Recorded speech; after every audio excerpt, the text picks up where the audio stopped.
Look what we own that we don't control. That is, as a commonwealth, we own it as a people. A third of America, the public lands. And you know who controls them. The hard rock mineral companies who get their discoveries of gold, silver, molybdenum free, or well, $5 an acre. Like a Canadian company got $9 billion of gold in Nevada on our land, federal land. They got it for $30,000 because that's the law, 1872 Mining Act. Maximum price, $5 an acre. And they can sell at whatever price, and they leave the cyanide-laced residues behind when the mines are exhausted for the taxpayers to clean up. We own the public airways. We're the landlords, the radio and TV stations, the tenants. Why are we giving it away 24 hours a day? We don't have an audience network. We don't have an audience-controlled part of the spectrum 24 hours. It's our property. The radio and TV stations are the tenants, and they don't pay us any rent. So, and then I just mentioned the trillions of dollars of R&D. And you can go on and on. Unused people assets that are owned by the people and controlled by the corporations. So that's the fourth. They should give us some more fire in the belly. The fifth, may I humbly say, is this book. Now here's the technique of this book. There's an introduction.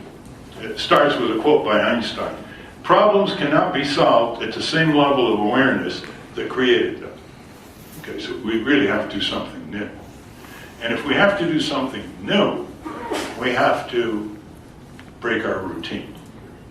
So here, just to do a homegrown thing, you have the emergence of a green, what is known as a green AAA, known as Better World Club. How many people know about the Better World Club? It's just down the street here. It's got thousands of members all over the country.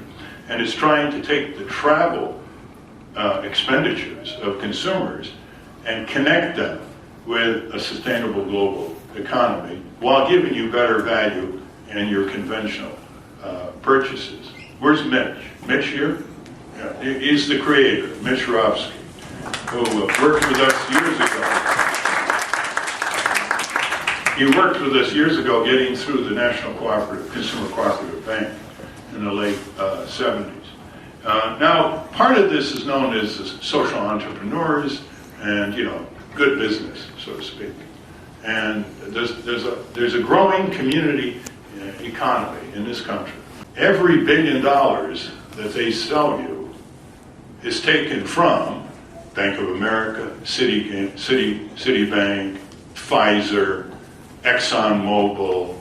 You see, you're displacing the sales of these giant multinationals that have no allegiance to our country other than to control it and ship its jobs and industries to communist and fascist regimes overseas, where they can make more money connected with dictatorial governments crushing workers, and it's called corporate patriotism. We have to develop a yardstick that says to these giant corporations like Merck, drug company, Citigroup, and Chevron, and all the others, General Motors and all the others. You were born in the USA. You, the companies, were chartered by state governments with a lot of privileges and immunities. You rose to profits on the backs of U.S. workers. When you got in trouble, you went to Washington, were bailed out by U.S. taxpayers. Look at the Wall Street bailout. When you got in trouble overseas, you were saved by the U.S. Marines. Smedley Butler, where are you when we need you?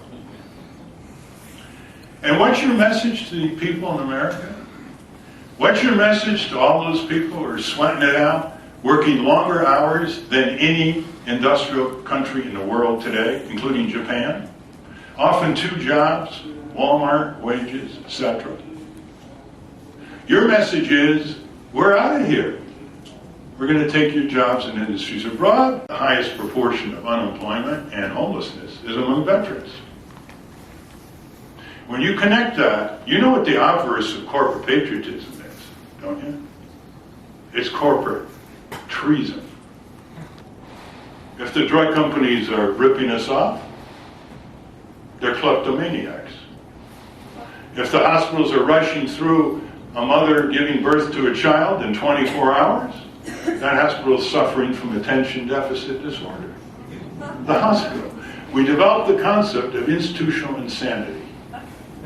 That is, institutions behave in a manner whereby if human beings behaved in that manner, they would be, if not committed, considered seriously deficient.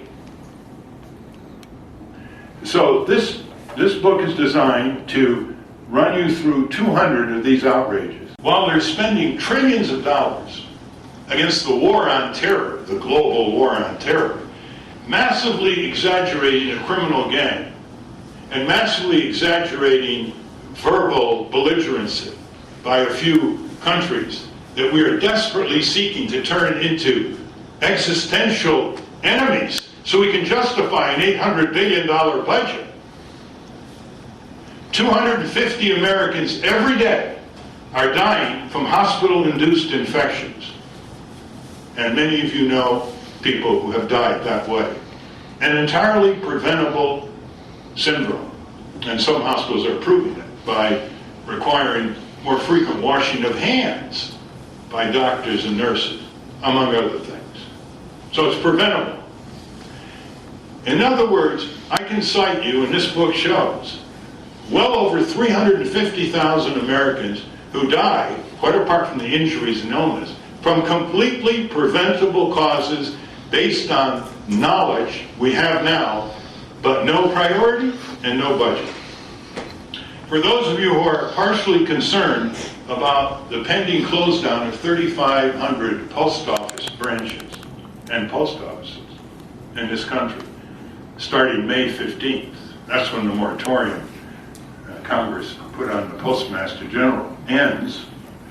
He claims it will save the postmaster, the post office, $200 million. The post office is a $70 billion business. Okay, $200 million.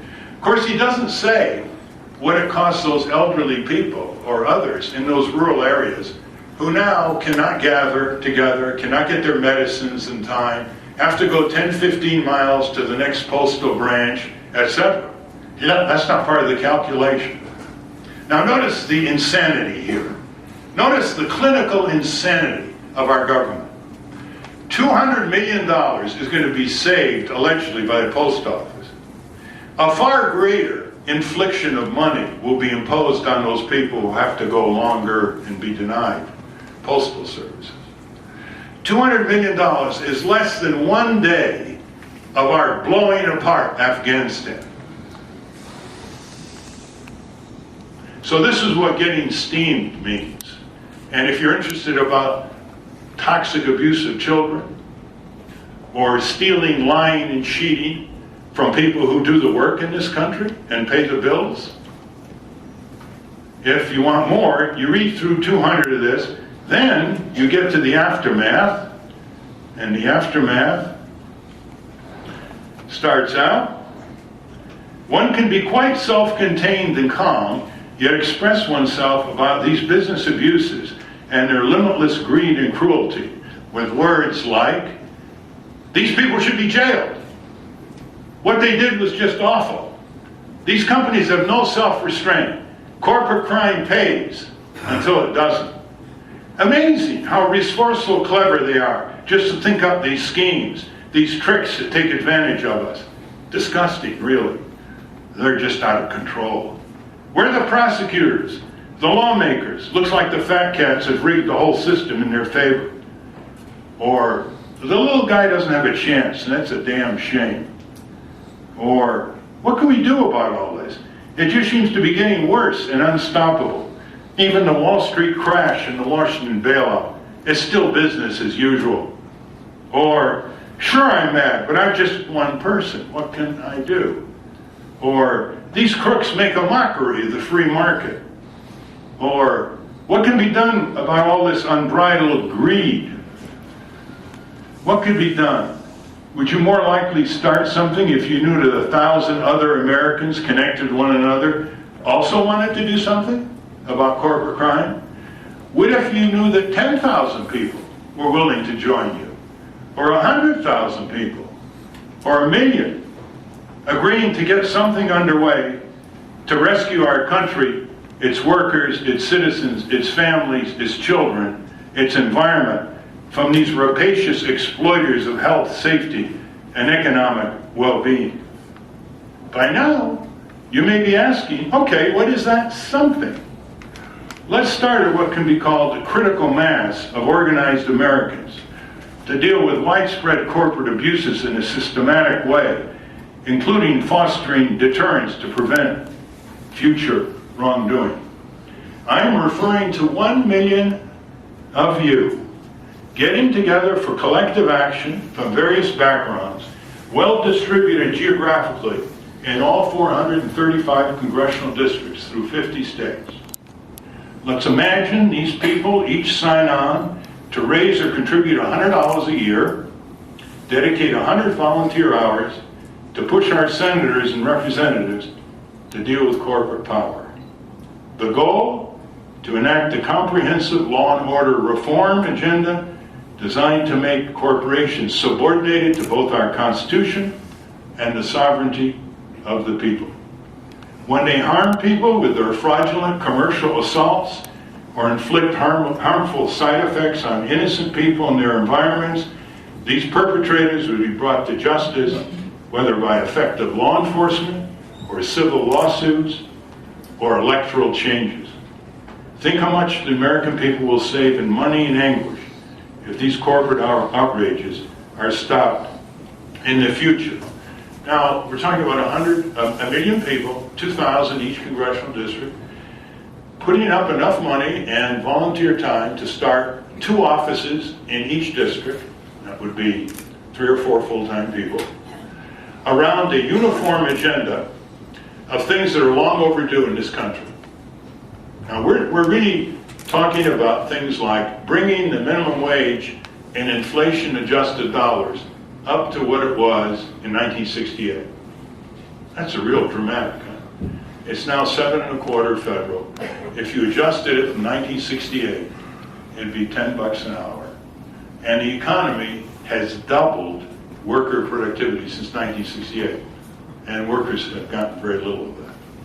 So, can we catch up with 1968? That's a pretty interesting campaign slogan for anybody who has the fortitude to push up. Is there need for more consumer demand to up the economy? Well, who's going to spend it faster than the 30 million workers who are between 7.25 and $10 an hour? Just 30 million workers. Who's going to spend it faster for the necessities of life? Or cracking down on corporate crime, or full Medicare for all. The editor of the Corporate Crime Reporter is here from Washington. He puts it out every week. He tells me he could put it out every day. There's so much corporate crime. Russell, where are you? It's right there.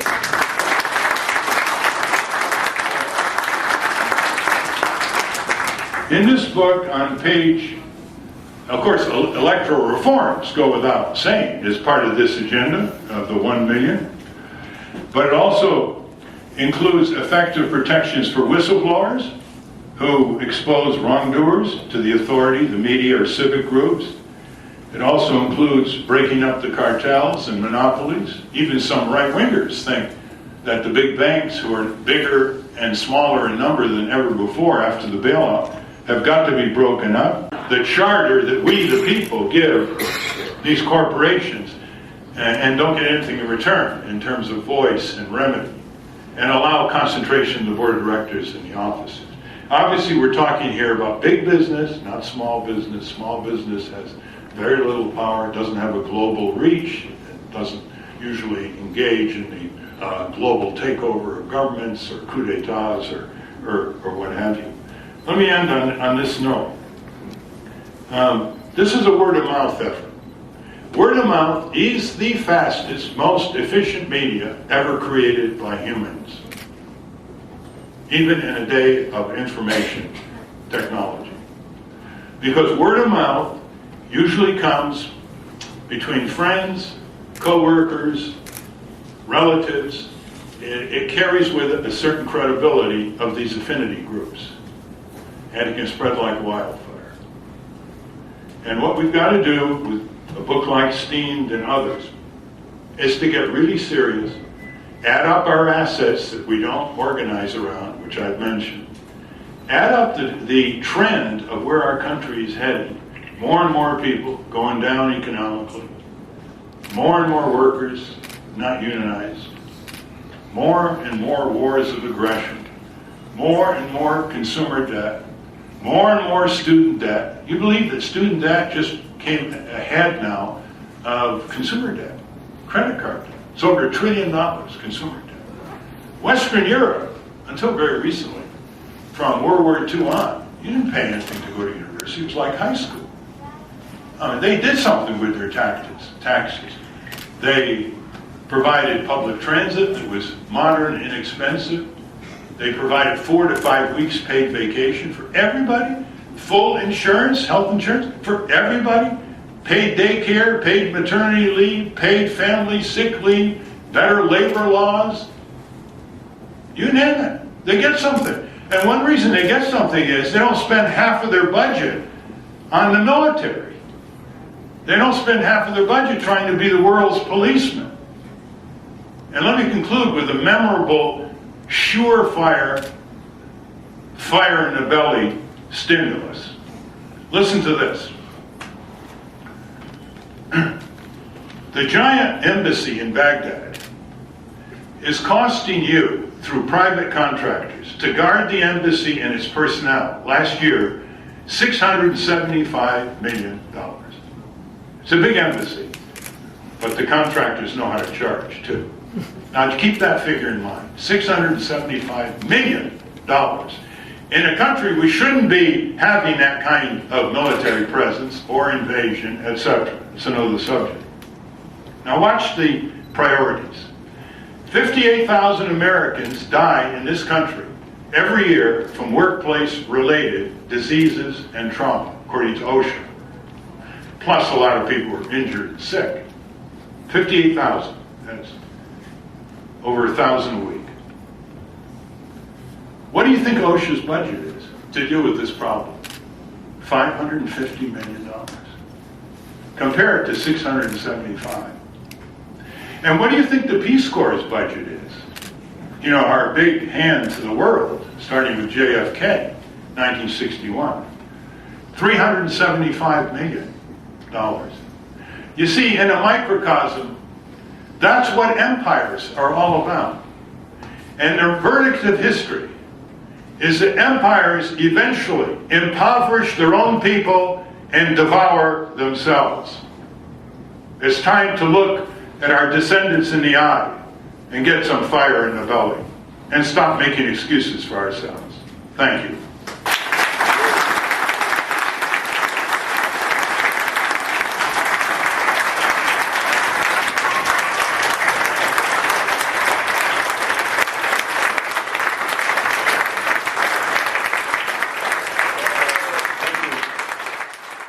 You can ask a question, make a brief comment so others can, or make an announcement. If you've got a community meeting, make an announcement.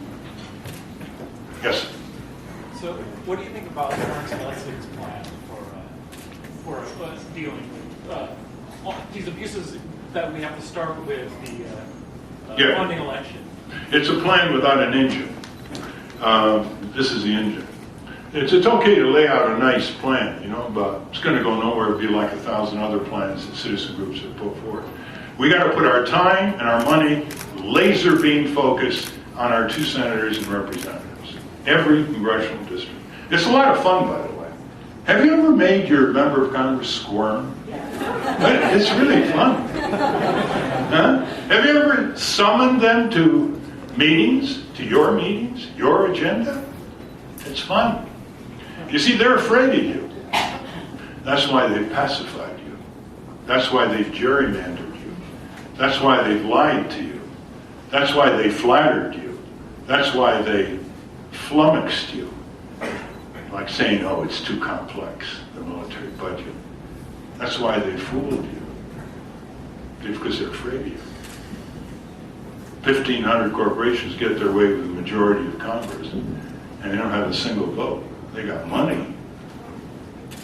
That doesn't get them elected. That's just a means to get them elected. Yes? Campaign finance reform.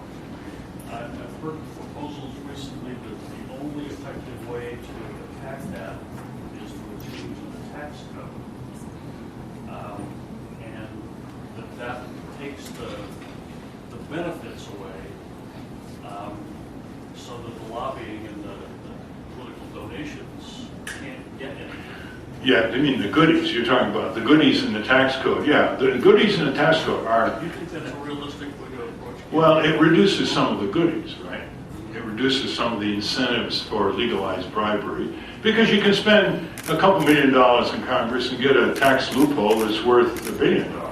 It's a pretty good rate of return. By the way, in the book, there's a case, just to give you an idea of the enormity here. You know these giant partnerships, these commercial partnerships? Well, they're very alert to minimize their tax burden.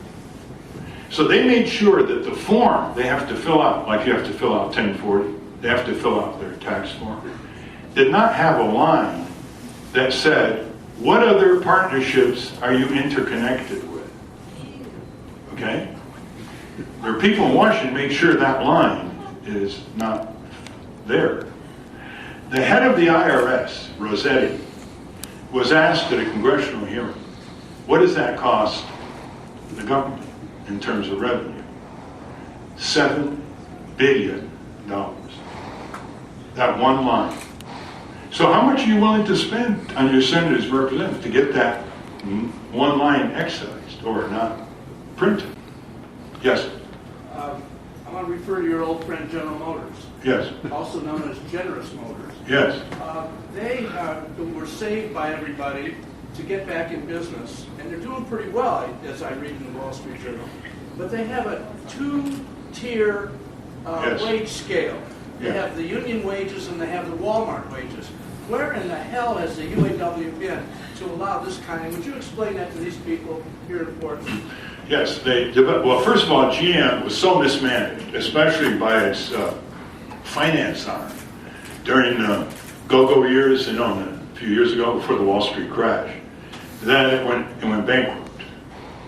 I mean, I've been on GM's back for 50 years, and not once did I ever dream that it would go bankrupt. I mean, this was the most solidly capitalized asset firm you can imagine. So they're going bankrupt. So you're the head of the UAW, and you're saying, holy smoke, we can all go down. So we better cut a deal. So they got the government to basically bail out Chrysler and GM in pretty vicious ways for injured people. They immunized them from pending product liability lawsuits for defective cars. And they gave the UAW pension fund stock instead of what they should be getting in terms of contributions. The stock, when GM re-entered the stock market, stabilized at about 32 bucks. It's now about 23 bucks. So it's going down, even though the profits are going up. So the share that the UAW owns is going down in value. Well, you own it too. The government still owns about 20-some% of General Motors. And it was going to sell it, except the stock kept going down, and Obama didn't want to have red ink on his hands in the GM bailout in return for government stock. Make a long story short, the labor deal you referred to said, okay, we're not going to give the existing workers any pay increase for a while. We may give them an incentive bonus. But the new workers are going to start at 14 bucks an hour. This is very hard work. You ever work in an assembly line? This is very hard work. Regardless of the automation, the workers that are left, constant, boom, constant pressure. And sometimes dangerous, like in the painting rooms, the fumes. 14 bucks an hour. Now, Walmart has this unspoken message to its domestic suppliers. If you can't meet the China price, shut down and open up in China. Okay? Well, now, big business is saying to workers, pretty much in the next 20, 25 years, you better meet the China wage price. Because China wage is going up a little bit, and ours are going down. The two-tier now applies to more and more industries, and industries that aren't even unionized. Should the UAW done performed more strongly, I think they could have gotten a better deal. They had an ear in the Treasury Department. They had GM on its knees, and they certainly could have insisted on no two-tier. They got enough concessions from the workers. Yes. Someone suggested that Rocky Anderson will be carrying the Ralph Nader torch in the 21st century. Is there any truth to that? Ralph Nader to who? That Rocky Anderson will be carrying your torch in Oh. the century. No, Rocky's, you really like Rocky's extremely good communicator. He's been running 2 human rights groups.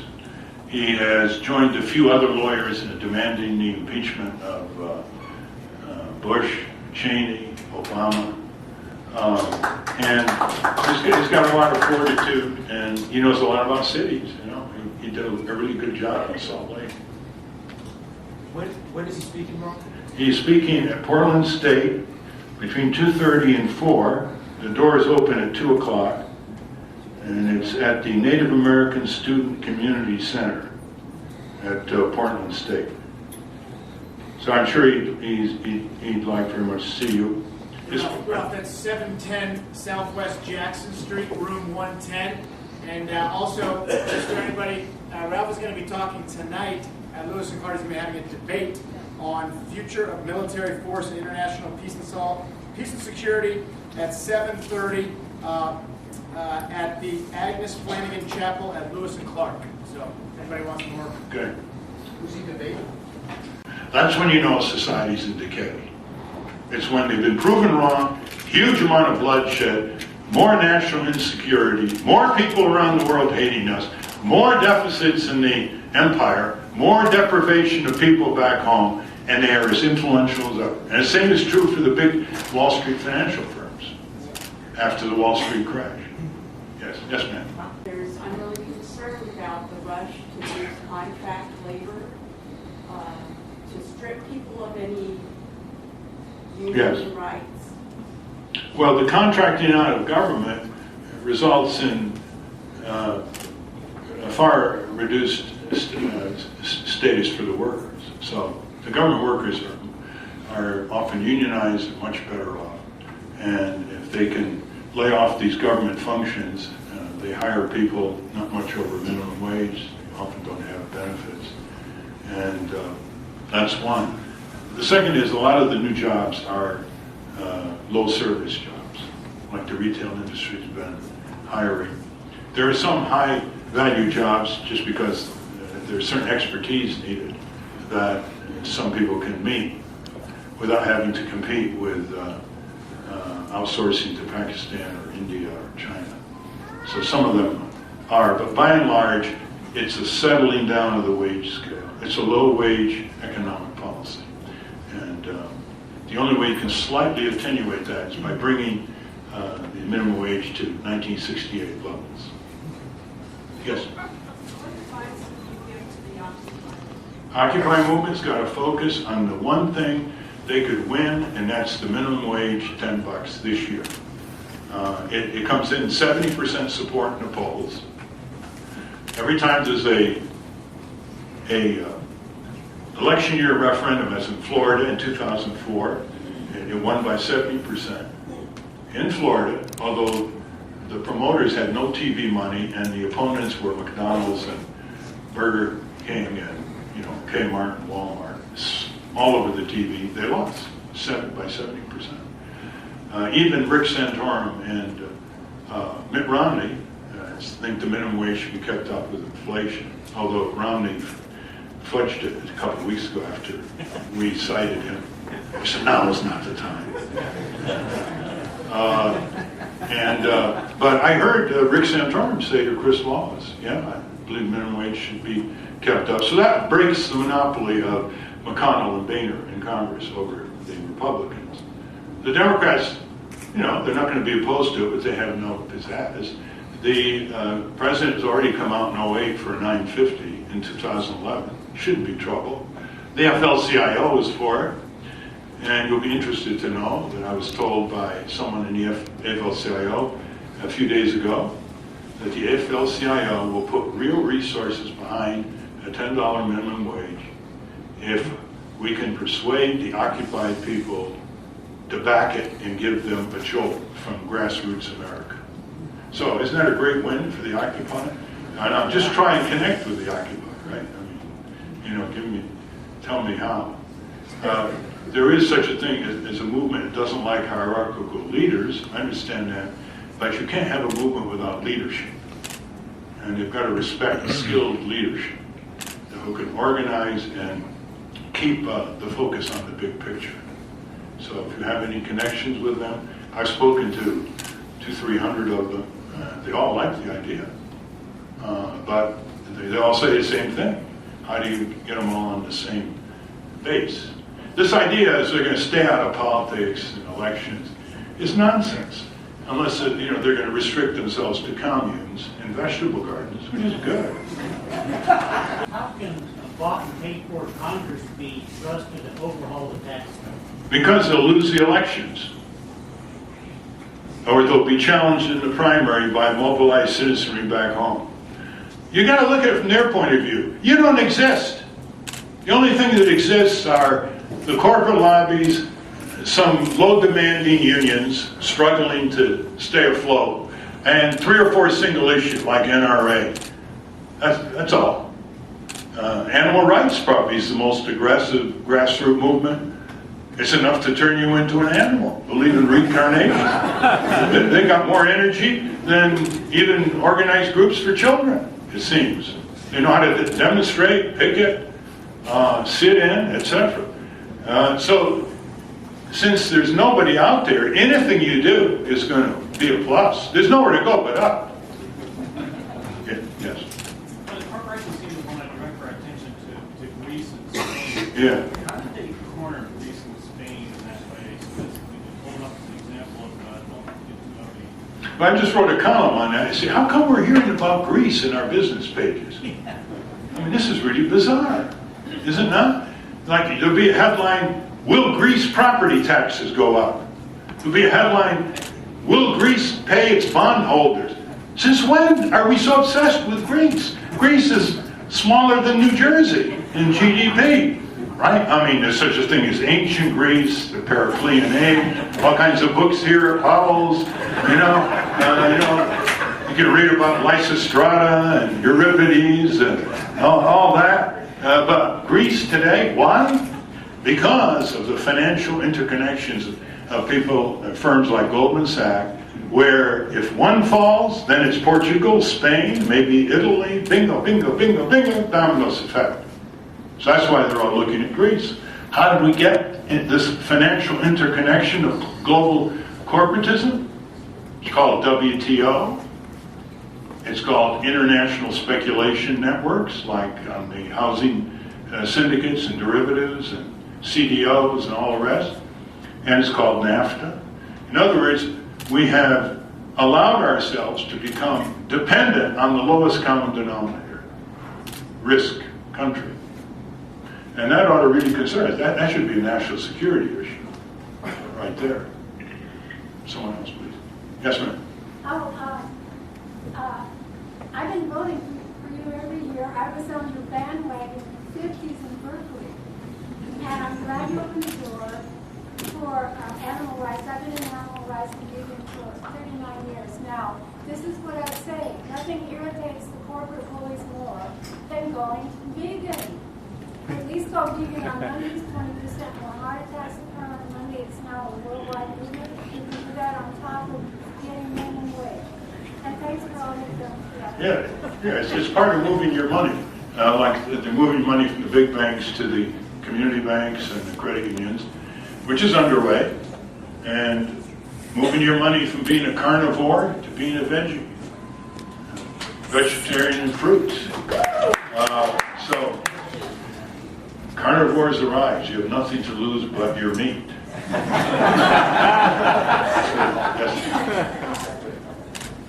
Would you speak to the movement to get two constitutional amendments to get rid of corporations as people and money as speech?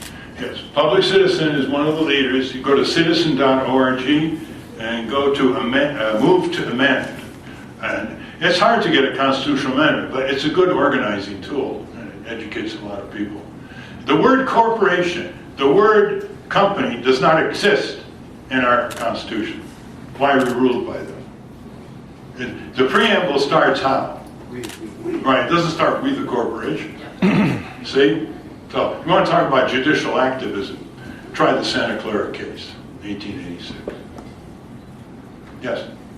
Yes? Yes? All right, my name is Cameron. I'm actually a leader of the Occupy Portland movement. I'm a candidate for mayor, and I really resonate with what you're saying, that the Occupy movement should focus on decreasing the minimum wage. It's actually one of the primal things in my platform. Do you think that if we are truly grassroots, it should be going in the format of targeting ordinances in the city, such as they've done in San Francisco and Santa Fe? Or do you think it should go through the federal government? Do both. They both are in the same track, right? Yeah. So do both. One is more immediate, like, as you say, San Francisco. I mean, there are 16 states that have a higher minimum wage, up to $1 more, than the federal minimum wage. I don't know, is Oregon one?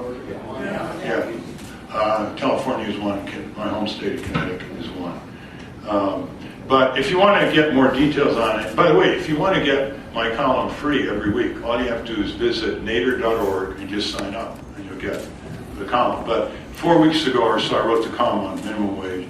And also on my website is my open letter to Richard Trumka, head of the AFL-CIO, which is basically saying, you're on the record, but you're not on the ramparts.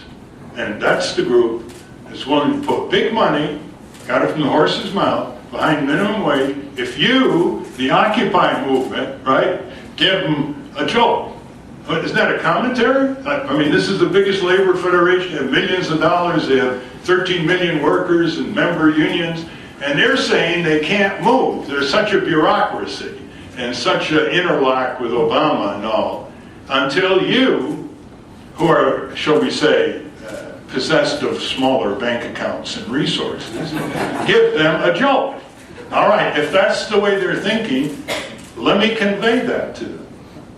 You know, give them a jolt. Just connect. You can start maybe with 20 around the country, Occupy, and then, you know, build it up. Yes, Mitch? Ralph, thank you for mentioning Better World Club, nation's only eco-friendly auto club. But you mentioned and focusing on such responsible business, and I just wanted everyone here who has any kind of business background, relationship, position, to know about New Voice of Business, nvob.org. You can look it up. On the net, right now, membership is free. We would like anybody who is a responsible, progressive business person, because the New Voice is a California group that wants to go national and take on the U.S. Chamber of Commerce. Ralph, you mentioned minimum wage and consumer demand. A survey of our more than 3,000 members, when the U.S. Chamber is saying that the problem of the economy is government regulation and taxation, 90% of our members said the problem is consumer demand, and the lack of consumer demand, and they want to do something about it, including supporting the kind of minimum wage increase we talked about. So again, I would hope everybody would go and look at New Voice of Business on the web, nvob.org.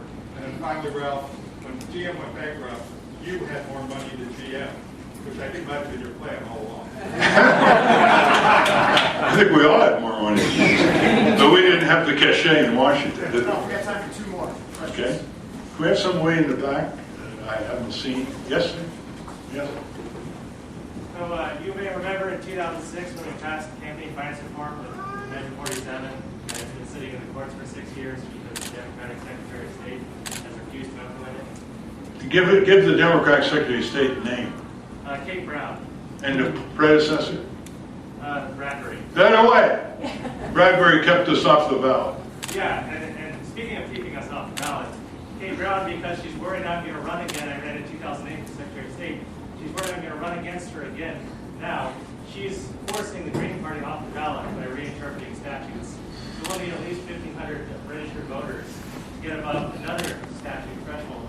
And we're also suing at the same time. So we need to get Measure 47 and campaign finance reform implemented. challenge the Democratic Secretary of State because she promised she was for campaign price reform and got the Independent Party endorsed the last time, but has done nothing about it. And in the court system, in fact, the issue of constitutionality has not even come up. She has no excuse for not implementing campaign price. You realize what's at stake here? That Dan Meeks, Greg Kafoury, and others got through an initiative here in Oregon in 2006 for campaign finance reform. And the enforcement officials have refused to enforce it. So now it's going to be a lawsuit to try to require them to enforce it. See, you're pretty officious, aren't you? When you lose an initiative and you basically say, well, I'm not going to enforce it. And of course, they'll think of some cockamamie reason why. They always do, don't they? But it doesn't really sell. Somebody, let's see. Yes?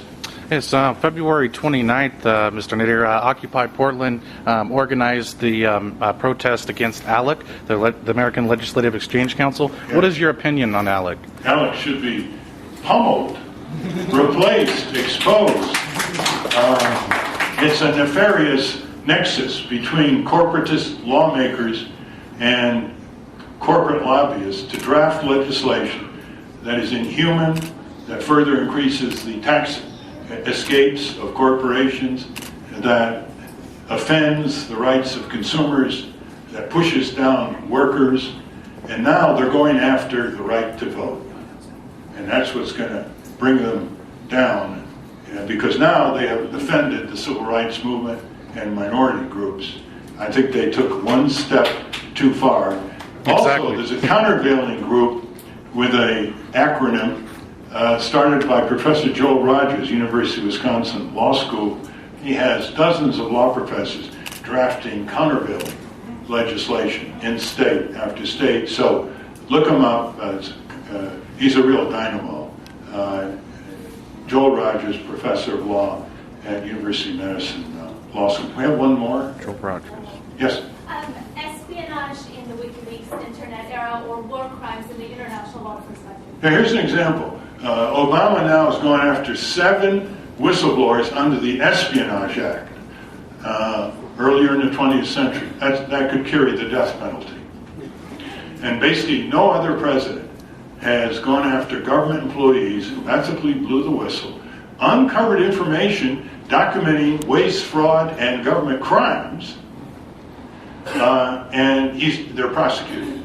The Justice Department under Barack Obama, constitutional lecturer, formerly at the University of Chicago, the man of hope and change, is prosecuted. And they are trying to get Julius Assange extradited, as they did with, they got Bradley Manning, which they inflicted 9 months of torture.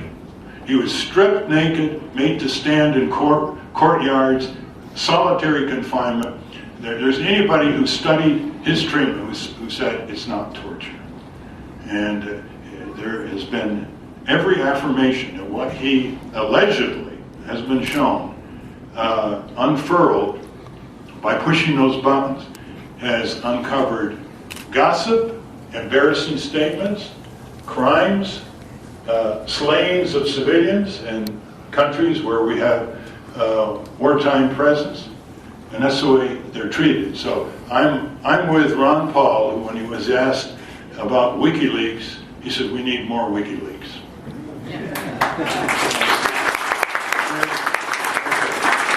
We've got to go through.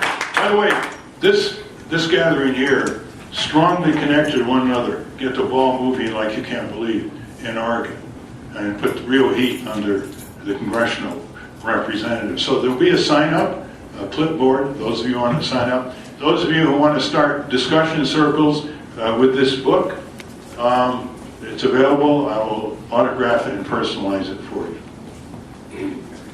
Yes. You know, we're all good. There's a sign-up sheet to be over here, and I'll have one at the table, and form a line this way over here. Thank you very much for coming. It's great being with you.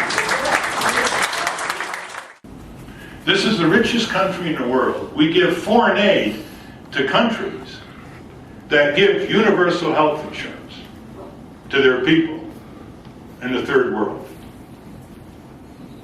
Your tax dollars. You getting a little fire in your belly?